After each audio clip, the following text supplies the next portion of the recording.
Yesterday, our main discussion was a little bit in applications and mainly what effect B had on our graphs, whether it was growth, whether it was decay. We didn't really mess that much with, well, what happens if there's a number in front? What happens if my A value changes? So that's what we're going to take a peek at today with this little study that we're going to do on the back here. So we're going to start with our mother graph, which in this case is just 2 to the x. So we're like, okay, it's going to be growth, because I know my B value is greater than 1. Okay, there it goes. So what we're going to do is we're going to graph several of these on these graphs so we can see something. And similar to what we did yesterday, we're going to use -3 to 3 as our basic area that we're looking at. And if you're not sure, kind of looking down going, what's he up to? I'm on the back of the first page of the notes from yesterday where we're trying to work on some of this. Yeah? Someone really had at it with this thing. Oh, dear. Scratches everywhere. Okay, I will take note. What number have you got there? 16. Okay. I will check into it. Oh. So, I'm going to go ahead. I'm going to plot my points. And you're like, this kind of looks similar to one of the ones we did yesterday. Well, actually, it is one of the ones we did yesterday. But we're going to build off of it. Hi. How are you? Good. Would you like a bottle of water? Sure. Or some chapstick? No. Is that being said? I'll just keep talking on here. Is that being said? I'm talking too much, so I'm going to have chapter left and water necessities. No, that little spoiled kid in the back of your room wants it. Oh. Wait, he gets water and we don't. He's my son. Well, Did you know that? I'm assuming he was. Did he ask for it? Yes, he texted me. Oh. He texted. Oh, wait a minute. Clear desk theory. Okay, I suppose. I was never going to cherry one, but I did text it. Oh, dear. Yeah, after that commercial message, we are now back. Now, where was I? Oh, yeah. So we were talking about, once we got this in here, the one thing I want you to watch for is what your y-intercept is on each of these, because I have a feeling A might have a little bit of an effect on this. So once I get that first graph in, I'm going to use some different colors. Maybe you want to use dashed and dotted lines, or I've got colored pencils if you want to go for that too. But what I want you to do is we're going to compare the different graphs. So don't erase the first one, but we're going to put this second one in with it. And I'm going to look at it visually first, but then I'm going to look a little more closely at the table for it. So what do I notice right away? I notice it's steeper. Okay, so maybe that A value helps determine steepness. When I look at the chart, and I'm going to start plotting these points, and I know it's kind of tight with these first ones. Makes life a little more difficult, but nothing too terrible here.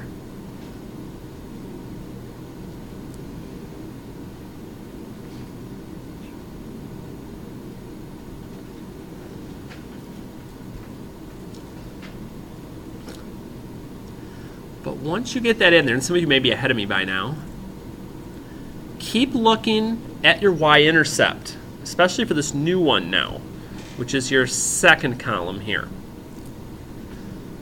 Now, I'm not going to call it a definitive pattern yet, but it's kind of looking like, oh, 0, 2. It moved up. Bless you. Now, that's 2. I wonder if there's a correlation between these. Let's find out. Now, I'm not going to graph 3 of these at once because now I'd start getting insane. So I'm going to replace my B, my 2 times 2 to the x. I'm just going to change that to my 5. I'm going to keep my parent graph, but I want to kind of see how this comparison keeps working. Ooh, steeper yet. Okay, we're moving up quite a bit quicker. So let's look at our chart again. We can get some of these points plotted.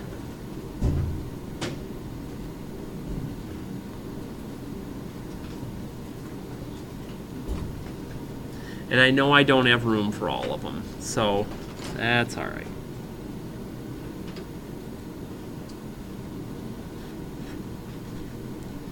but I do definitely notice the steepness.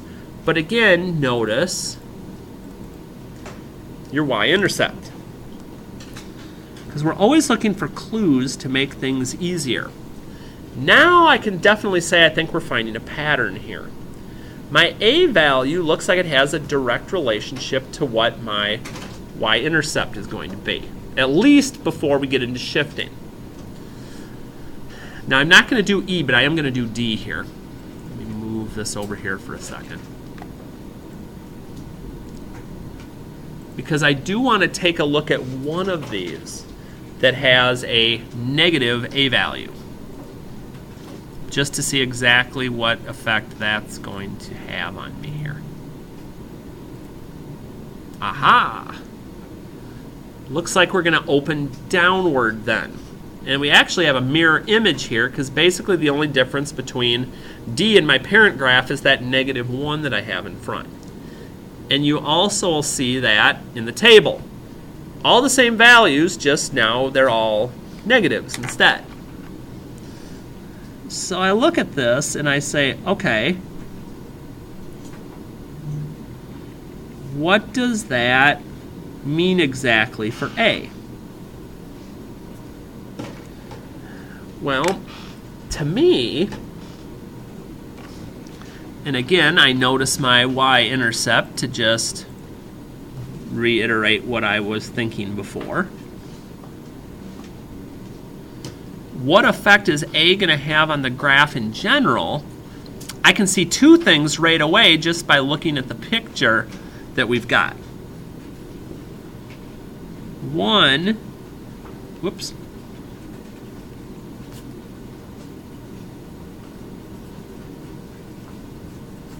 It affects the steepness of the graph. How quickly does it start to grow or decay?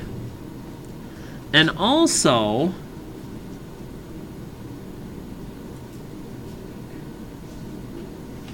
it tends to move the y-intercept.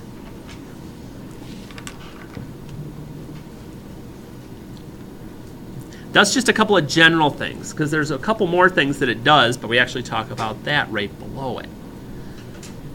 Describe the effect on the graph if A is positive. Well, our first three were positive. They all opened up. But those last two, if we'd have done the last one as well, we'd have noticed that A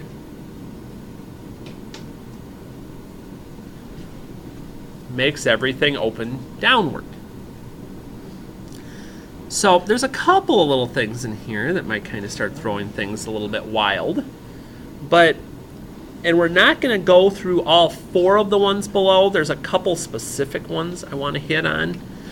But let's see if we get anything that's a little bit odd here going on. So let's try 5 and 6, because those are more like the ones we were doing yesterday. And then we're going to go into all-star mode with our shifts here.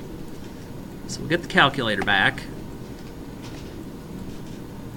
And again, whenever you have something that has a fraction with it, please, please, please make sure that fraction, unless you have a fancy one that puts everything into fractional mode for you anyway,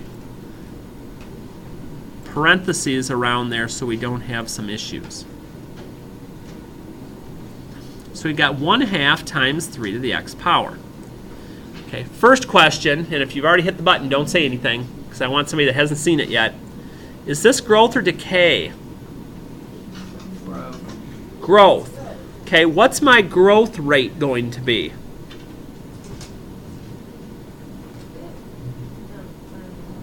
What's my b value? It's 3. Okay, I just wanted to make sure some of you didn't get sucked in and wanted to start using the a value for something here. Because if I wasn't sure, then I'd hit this, oh, it's growth, okay. Because 1/2 wouldn't make a lot of sense in that case. So here, you're like, ooh, really tiny little values. I need to start making like ginormous graphs so we can see a little bit better on what's going on with some of these. But you notice it does start to grow very quickly. And again, remember that asymptote, that wall that's at y equals 0 is still there right now. Do not go through the x-axis. Come really, really close, but no going through it. Whew.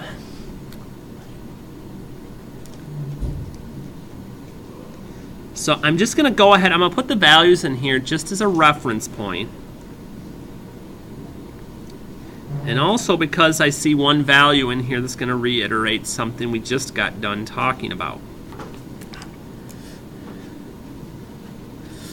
My y-intercept, again, directly correlates to my a value. Just something that kind of keeps us, it's more information than we can get before we even have to graph. It's kind of nice. We also know, as we look at this other information that we're looking for, the domain, just like yesterday and just like it'll continue to be, is going to continue to be all reals, negative infinity to infinity. What about range, though? Yes. We're hugging that 0, and then we're going off, up and up, forever. And then our end behavior, again, we'll always have one x value that's heading to positive infinity and one that's heading to negative infinity.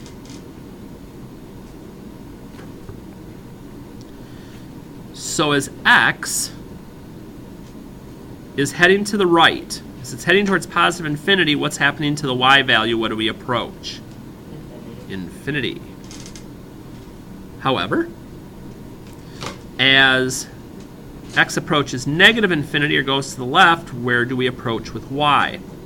0. Okay, we're good.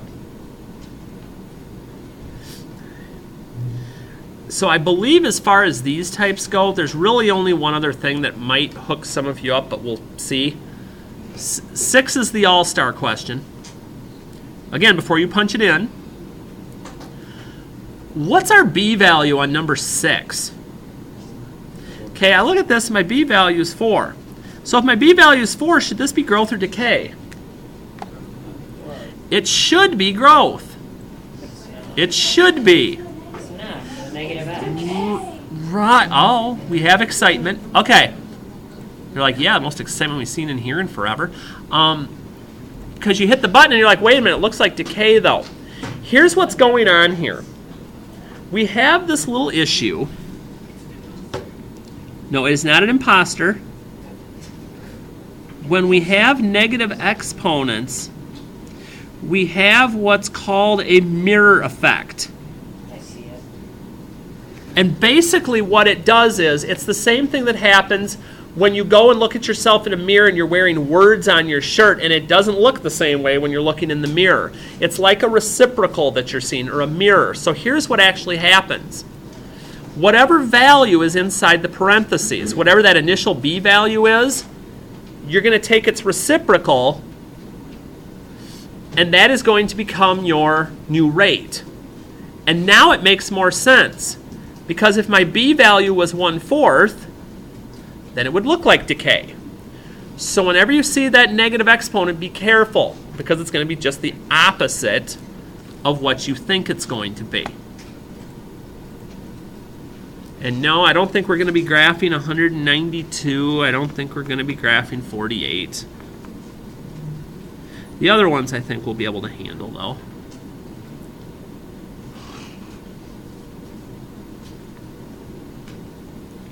$12, sure, why not? Again, we still have our correlation with the y-intercept. Still matches up nicely with our a value. And basically similar to yesterday with the couple of examples we did. Our domain's not going to change. Our range isn't going to change. Again, don't get fooled just because it looks different here and it's going up as it goes to the right. Now it's going down, thinking the range is going to change. It doesn't. My bottom y value still is as it's approaching 0. My greatest value still is approaching infinity. Bottom to top, don't get fooled by the x values. And then the only other thing we got going here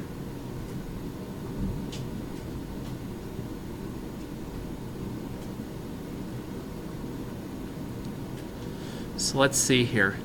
As x goes to the right, what's y approach? 0. And as x approaches negative infinity, as x goes to the left, we're approaching positive infinity. So a lot of the same things continue to happen. It's just making a couple of minor adjustments. Now, the last thing I want to take a peek at is, let me get flipped over here. Oh yeah. The last thing we have to take a peek at right now then is what happens when we get shifts involved with things. Now we've done this before. We've done it with square root functions. We've done it with parabolas. Now we're going to do it with these. And the same rules are going to apply here. Basically, whatever I see up here in my exponent is my left or right shift, or my left or right translation. And again, it's the opposite of what you would think. If it's positive, it's left. If it's negative, we're going to be going to the right. And just like before, whatever value is sitting out at the end, not in the parentheses, not under the radical, this is my up or down shift, and it is exactly what you would think. Positive being up and negative being down. Now the cool thing about technology is we don't have to do everything, speaking of some of you earlier, old school with this. Old school, you would have to graph the parent graph, then take each of the shifts from there and graph it all again. Who wants to do all that? Not me. I do. You do. Well, you can if you want to. So what we're going to do is we're going to carefully type this into the calculator, but we'll still talk about how the shifts are going to have an effect on things. So, okay, let's see here. My exponent always needs to be in parentheses, especially if there's a shift there. Okay, so this one would look like this if you're going into the calculator. Unless you got the fancy ones where it automatically does the little exponent up for you. So, let's see here. Well, let's see what it looks like first. Ooh, we have broken the x-axis barrier. Okay. So let's just jot some of these down. We're going to get these values in. And once we get this graphed, we can talk a little bit about what's going on here.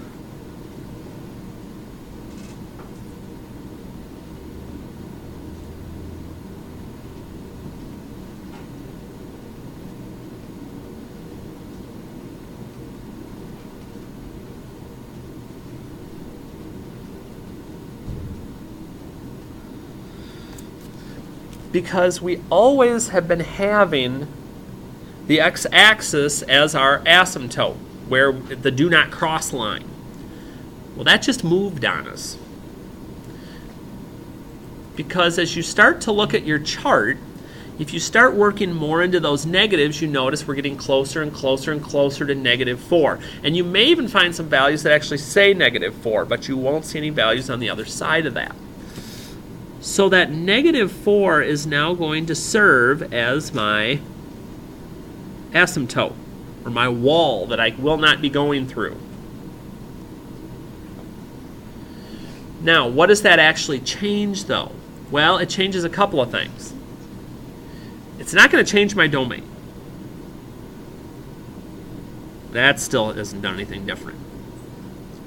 Here's where the change starts. My range. What's the bottom boundary of my range? -4. Still going to infinity. So there's going to be a direct correlation of any up-down shift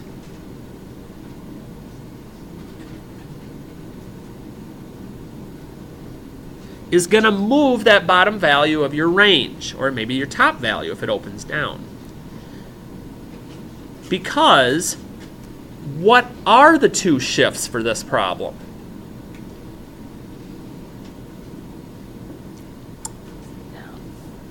Down 4, what's the other one? Okay, down 4 and right 1.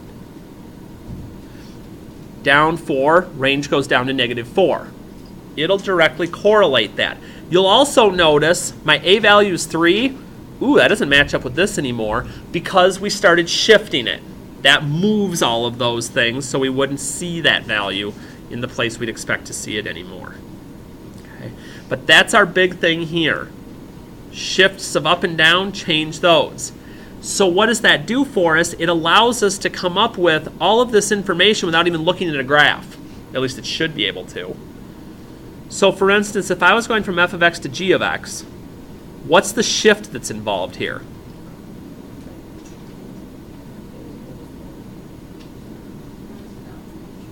Yeah, this one, the only difference is this. So my shift would be down 3. Does that change my domain? Heck no. Does that shift or change my range though? Yeah. Any up or down shift will move your range accordingly. But only up and down shifts will do this. So for instance, when I see number 11, and I'm like, okay, my shift is in the exponent now, so this is a left-right shift. And since it's minus, that means it's right. It doesn't change my domain, just like it hasn't changed any of the other ones, but it doesn't change my range at all. Left and right shifts do not change your range, only up and down. The left and right ones mess with my y-intercept, which we're not asking for right now. Now if I get both, so let's see here, I've got left 1 and down 2. Still doesn't mess with my domain, and it won't. My range though, just follow along with the down 2. And that's all we've got. So basically the only thing new coming at you is a little bit of extra shifting on some of the problems in the assignment. There are some more application problems for you to kind of get a feel for as far as those go. Any questions, any issues? Like, no, it's Friday, leave us alone.